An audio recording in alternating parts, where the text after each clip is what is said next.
اپنے مرحومین کے لیے اس ادارے کے معاونین جو دنیا سے رخصت ہو گئے ہیں،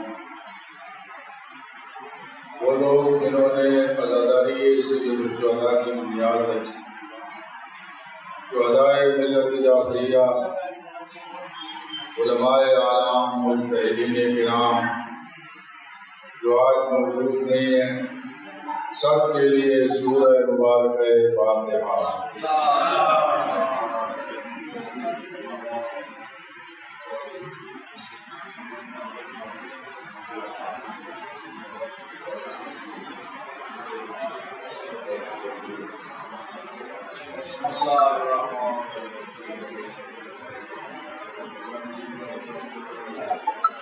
اللهم اغفر للمؤمنين والمؤمنات والمسلمين والمسلمات الأحياء منهم والأموات اللهم بلغنا ولهم بالخيرات إنك مجيب الدعوات إنك على كل شيء قدير صلوات على محمد وعلى آله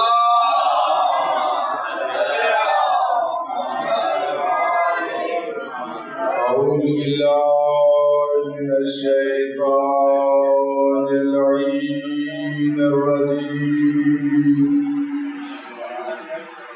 بسم الله الرحمن الرحيم الحمد لله الصمد الذي لم يلد ولم يولد ولم يكن له كفوا أحد والصلاة والسلام والتحية والإكرام على سيدنا ونبينا وشفيع ذنوبنا وطبيب نفوسنا أبي القاسم محمد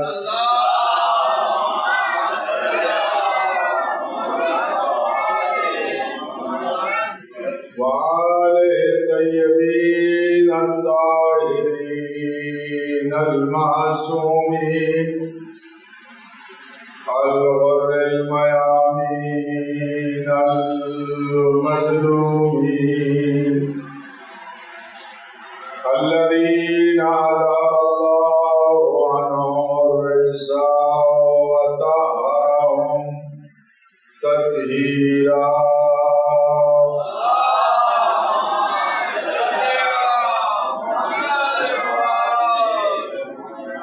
واللعنة الدائمة ولا أعدائهم أجمعين أما بعد فقال الله سبحانه وتعالى في كتابه المجيد وفرقانه الحميد بسم الله الرحمن الرحيم وأنذر عشيرتك الأقربين صلوات الله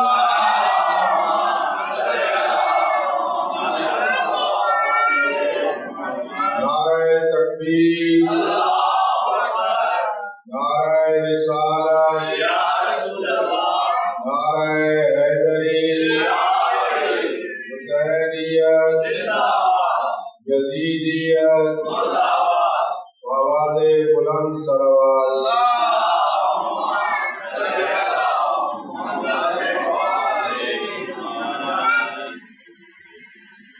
پیغمبر خاتم اللہ کے آخری نبی سید الرسل خاتم الانبیاء جو شریعت لے کے آئے وہ قیامت تک باقی رہے گی۔ تو دین اسلام اللہ کی طرف سے پہنچایا اس نے بھی قیامت تک باقی رہنا ہے۔ کتاب جو لے کے آئے وہ بھی قیامت تک محفوظ رہے گی۔ اللہ کی طرف سے نظام ہدایت کا سلسلہ انبیاء سے شروع ہوا۔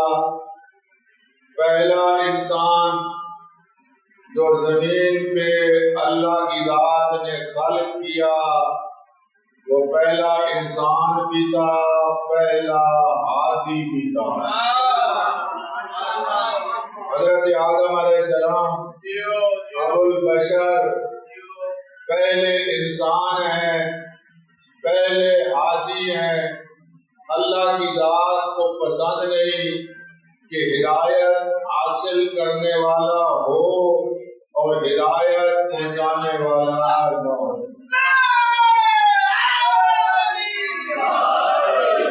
یہ نظام جو نظام ہدایت انبیاء سے شروع ہوا پیغمبر خاتم تک یہی نظام رہا۔ ہر نبی کے جانے کے بعد امت نے کتاب کو بھی بدل دیا، شریعت کو بھی بدل دیا۔ پیغمبر خاتم کے سامنے حالات تھے۔ موسیٰ نبی فقط 40 دنوں کے لیے کوئی دور پہ گئے تھے اور جب واپس آئے تھے ساری قوم مشرک ہو چکی تھی، بچڑے کو معبود بنا لیا تھا۔ یہ سارے حالات پیغمبر خاتم کے سامنے تھے۔ پیغمبر خاتم کسی طرح امت کو بغیر ہادی بغیر راہبر کے چھوڑ کے نہیں جا سکتے تھے۔ ان حالات کے پیش نظر فرمایا میں جا رہا ہوں لیکن تمہیں بغیر ہادی بغیر وارث کے نہیں چھوڑے جا رہا۔ البتہ فرق یہ ہے کہ نبوت اور رسالت کا چونکہ کام ختم ہو گیا ہے، اللہ کا دین پہنچ گیا ہے، کتاب پہنچ گئی ہے، اب اس کے محافظ کی ضرورت ہے۔ فرمایا میں جا رہا ہوں قیامت تک قرآن کے محافظ بھی اور شریعت کے محافظ بھی چھوڑ کے جا رہا ہوں۔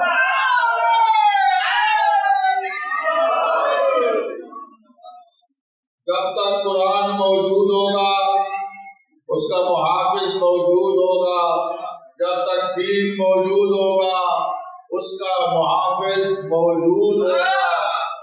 یہ جو آپ محرم منا رہے ہیں، یہ ایام جو آپ منا رہے ہیں، یہ اس کا فلسفہ، اس کی دلیل یہ ہے کہ یزید نے سمجھا تھا اسلام لاوارث ہے، اس کا وارث کوئی نہیں ہے۔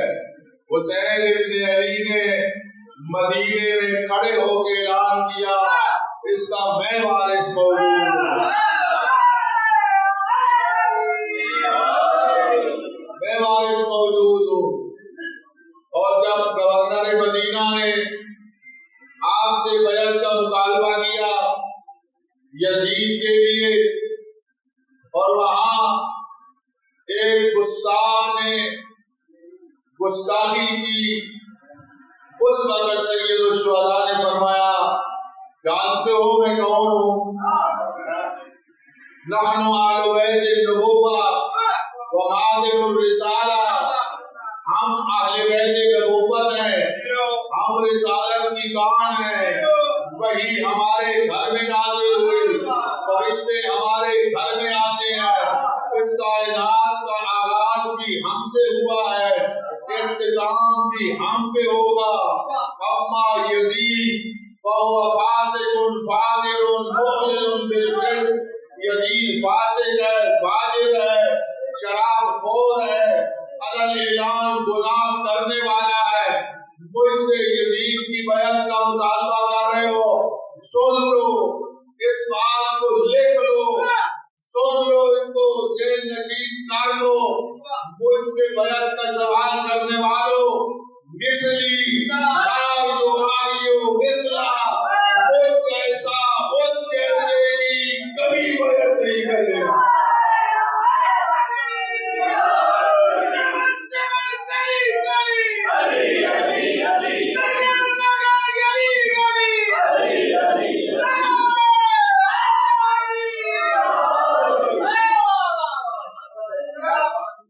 حسینیت حسینیت یزیدیت یزیدیت لانتار صلوات.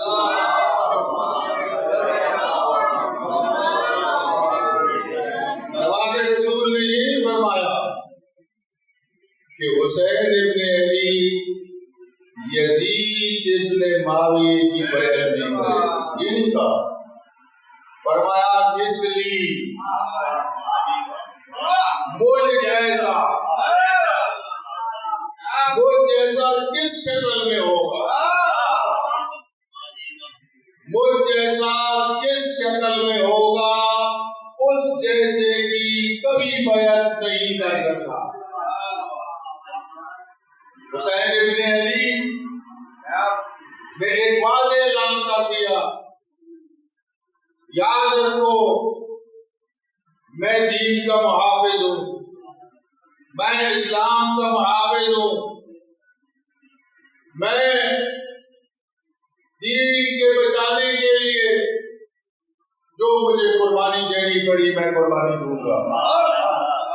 یزید سمجھ رہا تھا کہ حسین مارے جائیں گے، ختم ہو جائیں گے، ہم حکومت آزادی سے کریں گے، ہمیں کوئی پوچھنے والا نہیں ہوگا. حسین ابن علی جانتے تھے یزید کے عزائم سے آزاد ہے، لوگ بھی روک رہے تھے آپ نہ جائیں کربلا میں. فرماتے میں جاؤں گا. عبداللہ بن عباس نے روکا، ام سلمہ نے روکا، فرزدق شاہد نے روکا، محمد بن حنفیہ نے روکا. فرمایا میں جاؤں گا. دنیا سمجھ رہی تھی حسین جائیں گے، کربلا میں مارے جائیں گے، دفن ہو جائیں گے، ختم ہو جائیں گے. حسین ابن علی جانتے تھے میں کربلا جاؤں گا، میں مارا بھی جاؤں گا، میں ختم نہیں ہوں گا، قیامت تک زندہ رہوں گا. اور اکیلا نہیں،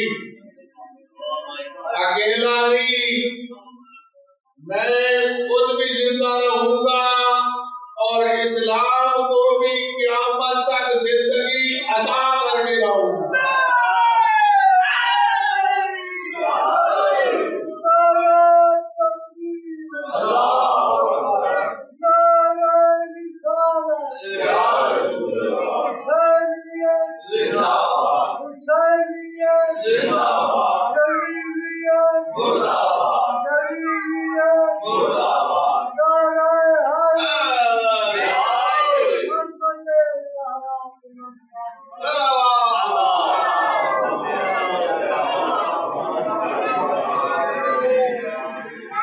حسین ابن علی حالات سے واقف تھے، مدینے سے چلے گئے. حضرت علی اصغر کی عمر چند دن ہے، 5 دن 10 دن 18 دن تک ہے، اس سے زیادہ نہیں ہے. مجھے بتائیں جس بچے کو جو بچہ 15-16 دن کا ہو وہ اور اس کی ماں سفر کے قابل ہوتے ہیں. حسین ابن علی نے دیکھ لیا مجھ سے پہلے جتنی جنگیں ہوئی ان کا انداز اور تھا، میری جنگ کا انداز اور تھا. انبیاء اولیاء پیغمبر خاتم کے زمانے میں کفر لباس کفر میں تھا، جو پیغمبر کے سامنے آیا کفر لباس کفر میں. میرے سامنے کفر لباس کفر میں نہیں آ رہا، کفر لباس اسلام میں آ رہا ہے. اسلام کا لبادہ اڑے ہوئے ہے. نبی کے زمانے میں جنگوں میں افراد کو قتل کرنا تھا، میرے دور میں آج افراد کو قتل نہیں کرنا، نظریے کو قتل کرنا ہے. آج یزیدیت کو قتل کرنا ہے. حسینیت کے مقابلے میں یزیدیت ہے، میرے مقابلے میں یزیدیت آ رہی ہے، آج اس یزیدیت کو قتل کرنا ہے۔ یزیدیت کو قتل کرنے کے لیے مجھے وہ افراد، خاص افراد چاہیے۔ جو افراد کو قتل کرنا ہوتا ہے وہاں سپاہیوں کی مدت ہوتی ہے، 18 سال کا ہو، 60 سال سے زیادہ نہ ہو۔ حسین ابن علی سمجھتے تھے مجھے 80 سال کا بوڑھا بھی چاہیے، مجھے 70 سال کا بوڑھا بھی چاہیے، مجھے 34 سال کا جوان بھی چاہیے، مجھے 18 سال کا جوان بھی چاہیے، مجھے 13 سال کا یتیم بھی چاہیے، مجھے 6 مہینے کا اصغر بھی چاہیے۔ عمر میں 6 مہینے ہے، عمر میں 6 مہینے ہے۔ عصمت میں بہت بڑی شخصیت ہے، بہت بڑی شخصیت ہے۔ شہدائے کربلا جو عام طور پہ مشہور بیان کی جاتے ہیں 72 شہداء میں علی اصغر باب الحوائج،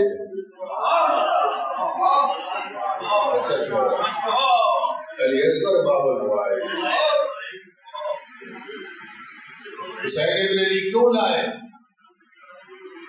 حسین ابن علی اپنی تحریک، اپنے قیام، اپنے اس انقلاب کی قسمت پر مہر لگانے کے لیے علی اصغر کو لایا۔ علی اصغر کی شہادت میری پوری تحریک کی ضمانت ہو، فقط مسلمان نہیں، جب یہ کربلا کی تاریخ غیر مسلموں تک پہنچے گی، دنیا کے انسانوں تک پہنچے گی، وہ اس تاریخ کو پڑھیں گے، سید الشہداء کی تاریخ کو، کہ اس میں 80 سال کا مسلم بھی ہے، اس میں 6 مہینے کا علی اصغر بھی ہے۔ یہ میرے حق ہونے کی دلیل ہوگی۔ میں علی اصغر کو ساتھ اس لیے لے کے جا رہا ہوں کہ علی اصغر نے میری تاریخ کو قیامت تک حق ہونے کے لیے دلیل بننا ہے۔ میں جاؤں گا، کربلا میں جاؤں گا، اور فوج تیار نہ کی، جنگیں ہوتی ہیں فوج میں چھٹیاں منسوخ کی جاتی ہیں، بدلوں فرمانے جو جانا چاہتا ہے چلا جانا چاہتا ہے چلا جائے۔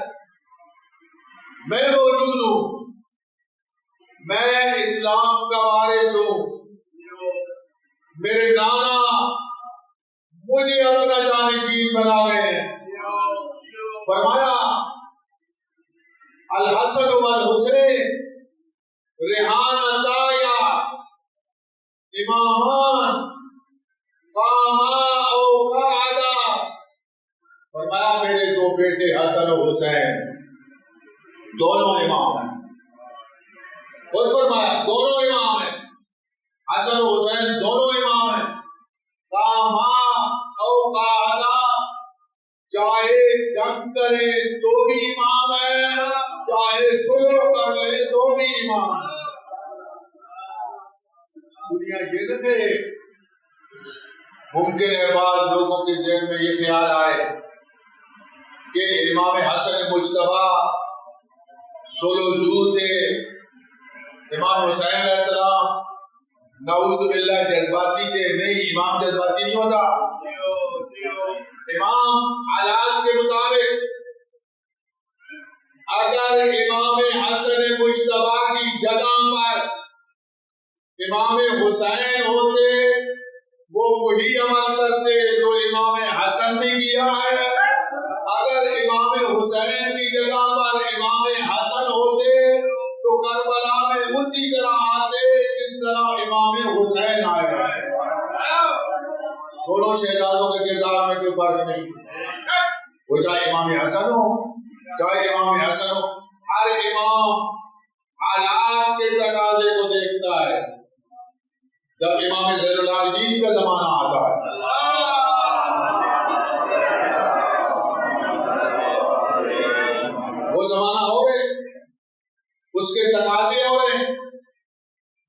نہ جلسہ کر سکتے ہیں، نہ لوگوں کا اجتماع کر سکتے ہیں۔ 25 حج سید الشہداء نے پیدل کیے ہیں، 25 حج۔ اب کس طرح سفر کس طرح کرتے تھے؟ ایک بستی سے نکلے، اگلی بستی میں جا کے ٹھہر گئے، رات ہوئی، نماز مغربین پڑھی، لوگ بیٹھ گئے، لوگوں نے پوچھا آپ کون ہیں؟ اپنا تعارف کرایا، میں اس مظلوم کا فرزند ہوں جسے کربلا میں 3 دنوں کا پیاسا۔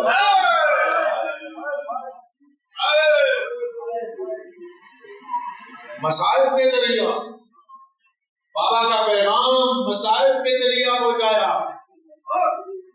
سید الشہداء کے فرزند کو معلوم تھا کہ میں کوئی تاریخ نہیں چلا سکتا، نہ میرے ساتھ لوگ ہیں۔ میرے بابا کو ہزاروں نے خط لکھے تھے اور ساتھ نہیں دیا۔ 18,000 نے مسلم ابن عقیل کے ہاتھ میں بیعت کی تھی، لیکن ایک وقت آیا کہ جب مسجد سے نکلے، مڑ کے دیکھا تو کوئی گھر میں ٹھہرانے والا کوئی نہیں تھا۔ امام جانتے تھے، امام نے دعاؤں کے ذریعہ اپنے اس سفر میں اپنے بابا کا غم منایا، اور اس کے اثرات کیا ہوئے، اس کے اثرات بتاتا ہوں۔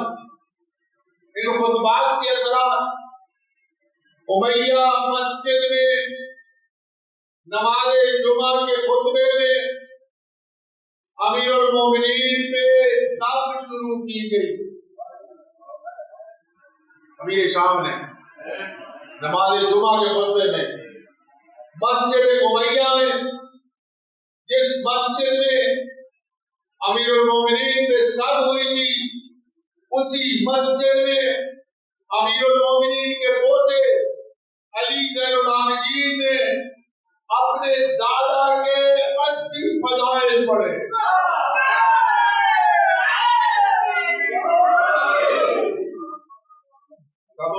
80 فضائل جہاں سے سب ہوئی تھی، اور یزید پریشان ہو گیا۔ سید الساجدین کا جو خطاب تھا وہ اس قدر مؤثر تھا کہ لوگ اتنا گریہ کر رہے تھے، امام کی آواز دب جاتی تھی، امام خاموش ہو جاتے، پھر گریہ شروع ہوتا۔ یزید کو خطرہ ہوا کہیں انقلاب نہ آ جائے۔ ایک بے دین مؤذن کو کہا تم اذان کہو، بے وقت اذان کہو۔ مؤذن نے بے وقت اذان کہی، مؤذن نے کہا اللہ اکبر، سید الساجدین کہو۔ میں کہتا ہوں یہ عظمت ہے آپ کے امام۔ یزید جانتا تھا کہ جب اللہ کا نام بلند ہو تو یہ اپنی آواز بلند نہیں کرتے، یہ اپنی آواز بلند نہیں کرتے۔ امام نے کلمات دہرائے، اس نے کہا اشہد ان لا الہ الا اللہ، امام نے کہا اشہد ان لا الہ الا اللہ، اس نے کہا اشہد ان محمد رسول اللہ، امام نے کہا مؤذن تجھے اسی محمد کا واسطہ ٹھہر جا، خاموش ہو جا۔ مؤذن خاموش ہوا، یزید کی طرف خطاب کر کے کہا یزید بتا یہ تیرا نانا ہے یا میرا نانا ہے؟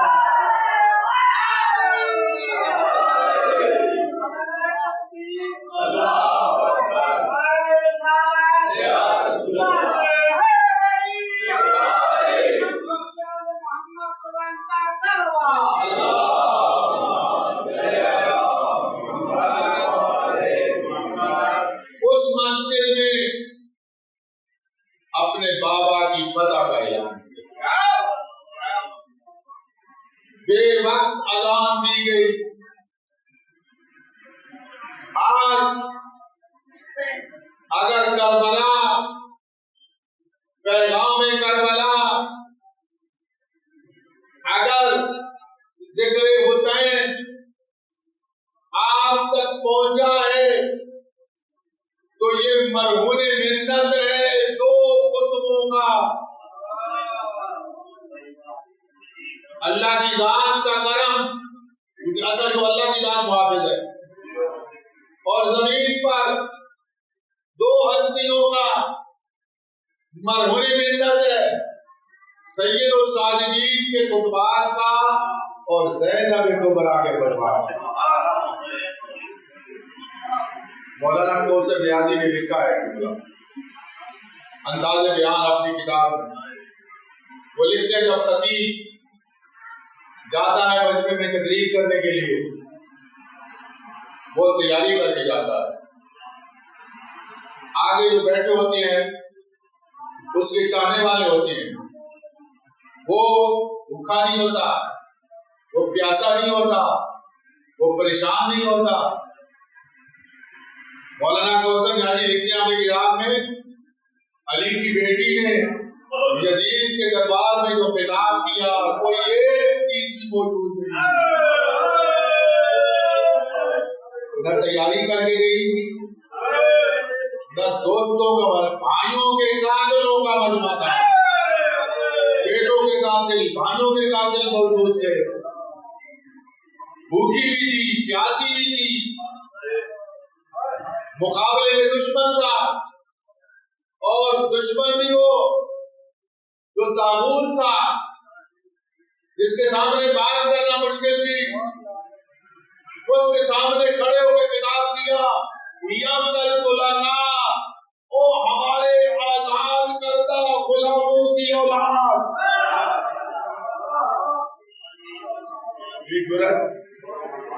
یہ معمولی نہیں تھا، اے ہمارے آزاد کردہ غلاموں کی اولاد، تو سمجھتا ہے کہ میرے بھائی کو شہید کر کے تو نے فتح حاصل کر لی ہے؟ یا یزید کہ قیدت بس آثاریت وجہ الجہد لا تنہو ذکرنا ولا ترید وحینا. تو جتنی کوشش کر سکتا ہے کر، تو جتنی سعی کر سکتا ہے کر، تو جتنی کوشش اور سعی کر سکتا ہے، محنت کر سکتا ہے کر.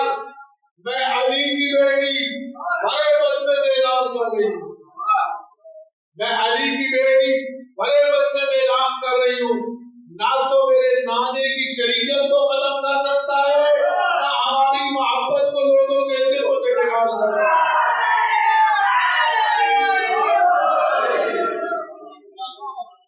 سمجھ آ جائے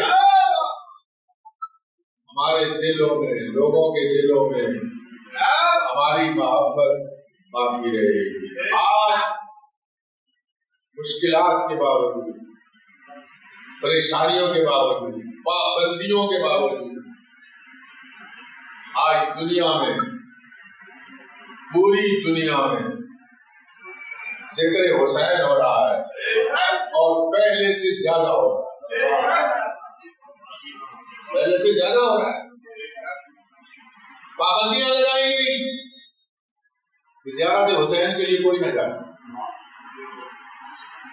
اگر لوگ جاتے، 2 بندے اگر زیارت کے لیے جاتے تو حکومت وقت کی طرف سے آرڈر تھا، ایک جا سکتا ہے، ایک قربانی دے.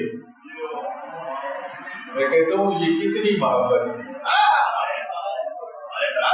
ایک کہتا تو چلا جا، تو چلا جا، میں قربانی دینے کے لیے تیار ہوں، میں قربان ہونے کے لیے تیار ہوں. جیلوں میں گئے، پابندیاں ہوئی، حج کے اوپر 25 لاکھ سے لے کر 30 لاکھ تک حاجی ہوتے ہیں. اس دفعہ 400 کے قریب پہنچ چکے ہیں.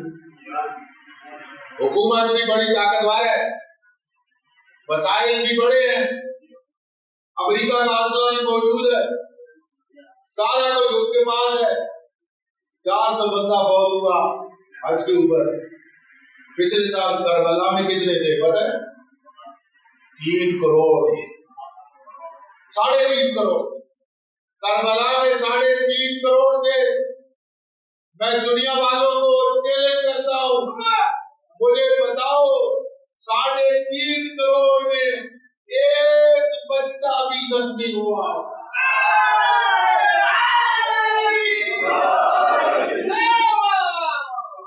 یہ اصل ہے حسین ابن علی۔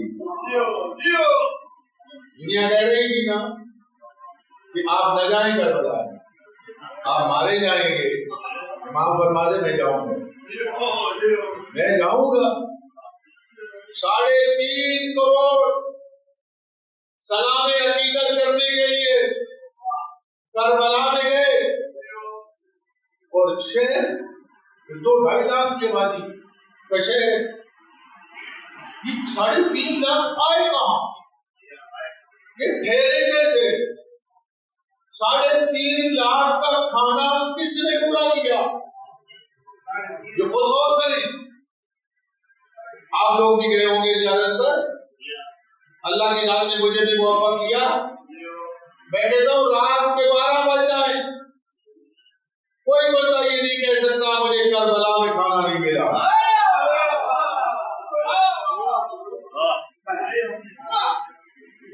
یہ اس کا معجزہ ہے، اس ہستی کا معجزہ ہے، اتنے بندوں کو اپنے اندر سما لینا۔ 19 18 19 20 21 میرا خیال ہے وہاں کسی زائر کو کھانا خریدنا نہیں پڑتا۔ یہ حسین ابن علی، فاذکرونی اذکرکم، تم مجھے یاد کرو میں تمہیں یاد کروں گا۔ جب تم میرے ہو جاؤ گے اور مجھے یاد کرو گے، میں قیامت تک تمہیں یاد رکھوں گا۔ حسین ابن علی کی عظمت اس مالک کی وجہ سے ہے جس نے اپنا سب کچھ قربان کیا، اعلان کیا تھا ان کان دین محمد لم یستقم الا بقتلی فیا سیوف خذیلی، اگر میرے نانے کا دین میری شہادت کے بغیر مکمل نہیں ہوتا، آؤ تلوارو حسین، آؤ تلوارو حسین۔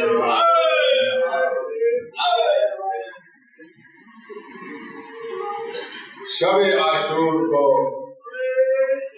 مظلوم کربلا نے اپنے سارے ساتھیوں کو بلایا، اصحاب کو بلایا، فرمایا میرے اصحاب تم جانتے ہو یہ تمہارے دشمن نہیں، یہ اکیلے میرے دشمن، میں تمہاری گردن سے بیعت اتار لیتا ہوں، تم میں جو بھی جانا چاہے اپنی سواریاں تیار کر لے اور چلا جائے، اتنی دور چلے جاؤ، کل جب میں استغاثہ کروں میرے استغاثے کی آواز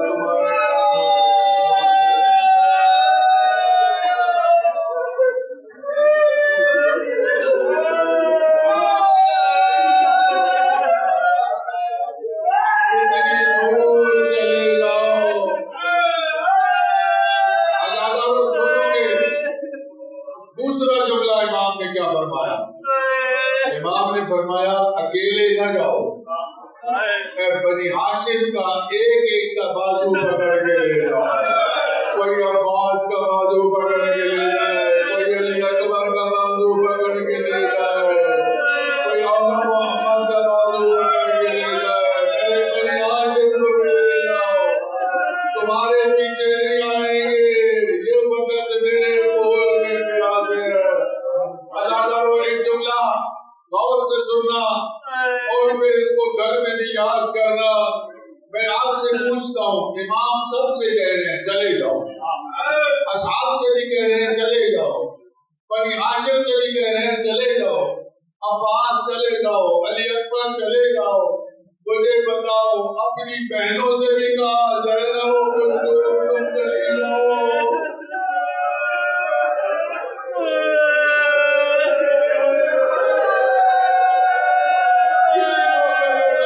میری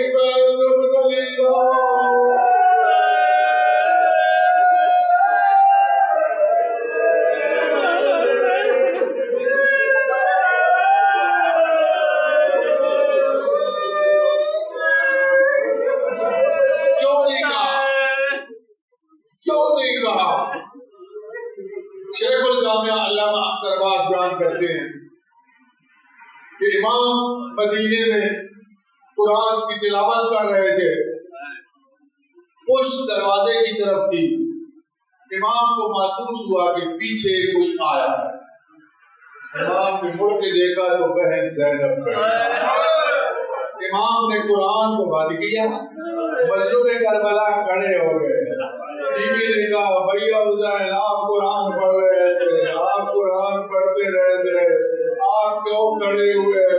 عزادارو سنو گے جو مظلوم کربلا نے اپنی بہن کو جواب دیا، جب بی بی نے کہا آپ کھڑے رہتے، آپ بیٹھے رہتے، کیوں کھڑے ہوئے؟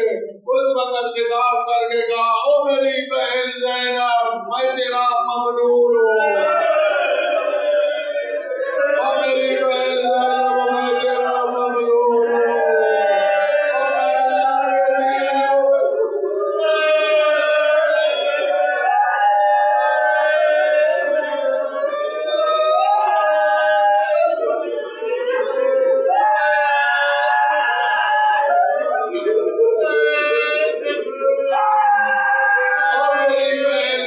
اور میں اللہ کے دین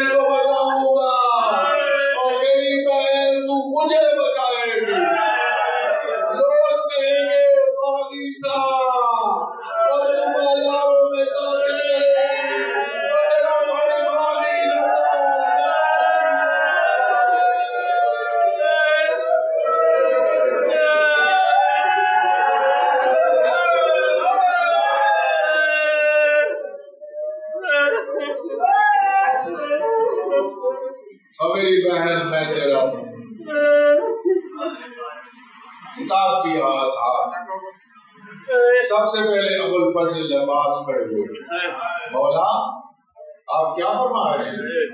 ہم آپ کو چھوڑ کے چلے جائیں؟ یہ زندگی نہیں چاہیے، آپ کے بغیر زندگی نہیں چاہیے۔ زہیر ابن کہے، مسلم ابن اوسجا، برائے حمدانی، ہر کوئی کہہ رہا ہے مولا ہم آپ کے قدموں میں نہیں، قدموں سے جدا نہیں ہوں گے۔ آپ کہہ رہے ہیں کہ ہم مارے جائیں گے، ہم شکر پروردگار ہیں، ہماری شہادت آپ کے قدموں میں ہو، ایک دفعہ نہیں 1000 مرتبہ ہمیں مارا جائے، ہم آپ کے قدموں سے جدا نہیں ہوں گے۔ مولا ہم آپ کے قدموں میں شہید ہوں گے۔ اور پھر ایک ایک نے عہد وفا دیا۔ دوستو جو شرفاء کے بچے ہوتے ہیں وہ جب بڑے بول رہے ہو تو بولتے نہیں، جب سارے بول چکے تو 13 سال کا یتیم کھڑا ہے،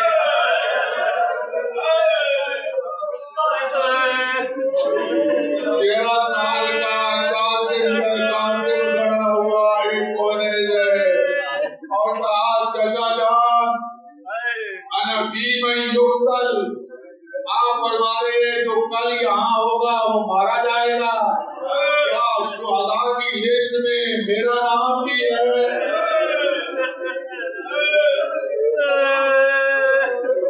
آپ کہہ رہے ہیں جو کل ہوگا مارا جائے گا، کیا میری شہادت بھی کل ہوگی؟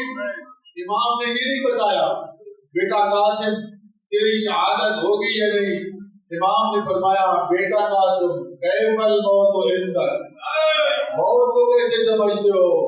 کہا چچا جان اعلیٰ من العسل، میں شہد سے بھی شیرین سمجھتا ہوں۔